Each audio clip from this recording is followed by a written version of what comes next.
An ancient sorceress with silver hair discovered a radiant sunflower blooming in moonlight. She whispered ancient words to it, and it restored her fading beauty.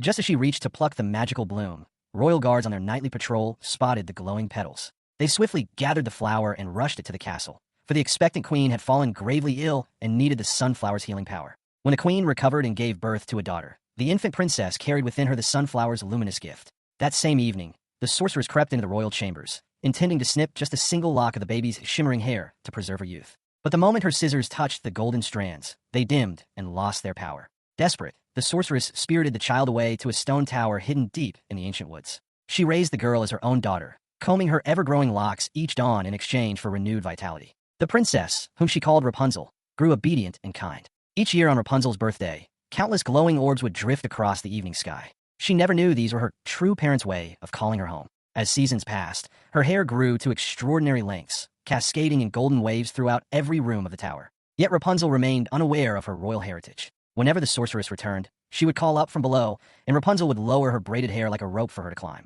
Tomorrow would mark Rapunzel's 18th birthday, and her only wish was to venture out and witness the floating lights up close. The sorceress refused, warning of the cruel world beyond, filled with bandits and wild beasts. Only here, with her adoptive mother, could she remain truly safe. Meanwhile, a young thief named Ryder had just stolen the queen's precious emerald tiara. Pursued by palace guards through the forest, he spotted the forgotten tower and scrambled inside to escape capture. The next instant, Rapunzel struck him unconscious with a cast-iron skillet, then cautiously examined his face. To her amazement, he appeared completely human, no savage fangs or claws as the sorceress had described. Years of frightening tales had convinced Rapunzel that all outsiders were monsters, but this stranger seemed harmless enough.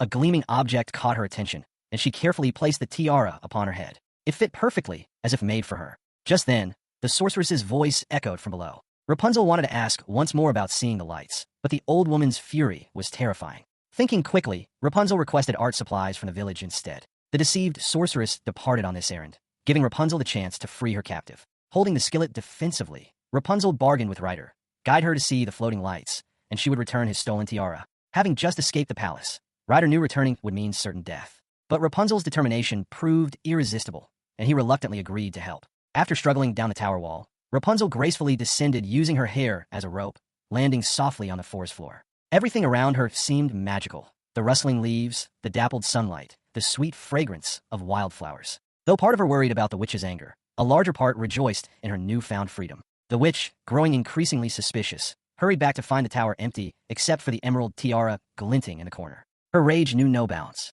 Ryder led Rapunzel to a tavern filled with intimidating rogues and outlaws. But instead of threatening them, the gentle princess soon had them all laughing and sharing stories. They even showed her a hidden passage when palace guards arrived, searching for Ryder. Unfortunately, a determined white stallion led the pursuers directly to their location. As soldiers surrounded them, Rapunzel used her incredible hair to swing across a deep ravine, though Ryder found himself trapped on the other side. At the last moment, she rescued him with a perfectly timed hair rope, but their escape caused a dam to crack and flood the valley below. Taking shelter in a limestone cave, they watched in horror as the water level rose rapidly. Just before the flood could drown them, Rapunzel remembered her hair's true power. She sang an ancient melody, and her locks began to glow with warm, golden light. Following the illumination, they discovered a narrow passage and swam to safety. By now the witch had learned who had taken her precious daughter.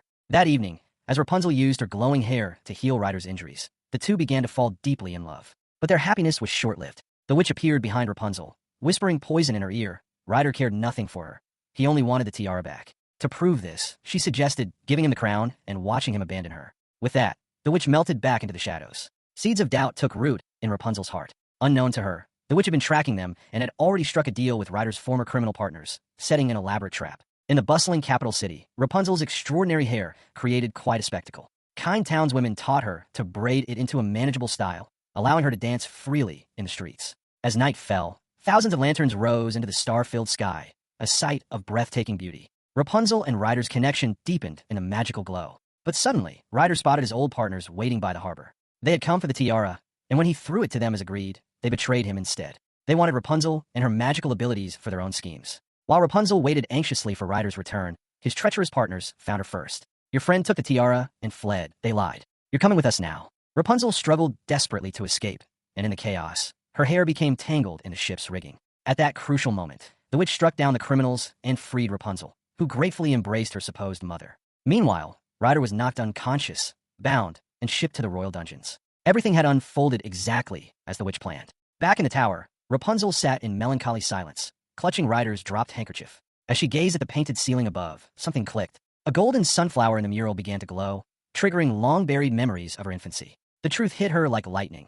She was the lost princess, and the witch was not her mother at all. Their confrontation was fierce, with the witch revealing her cruel, manipulative nature. At that same moment, Ryder, freed from prison by the loyal white stallion, raced through the forest, fearing for Rapunzel's safety. He climbed the tower using her hair, only to be struck down by the witch's dagger. Seeing her beloved wounded and dying, Rapunzel prepared to heal him with her magical hair. But Ryder, with his final strength, severed her golden locks with a shard of glass. Only by destroying her power could she truly be free. Without the magic sustaining her, the witch withered into dust and crumbled away. But Ryder's sacrifice had cost him his life. As Rapunzel's tears fell upon Ryder's still face, each droplet transformed into a tiny golden sunflower. The flowers bloomed across his wounds, and brilliant light filled the tower. Slowly, miraculously, Flynn Rider's eyes fluttered open. At long last, the princess returned to her overjoyed parents in the castle. Flynn Rider, pardoned for his past crimes, became her devoted husband. Together they ruled with wisdom and compassion, while those who had sought to harm them faced justice for their deeds. And so our tale concludes with love triumphant and evil vanquished. Until we meet again in another story.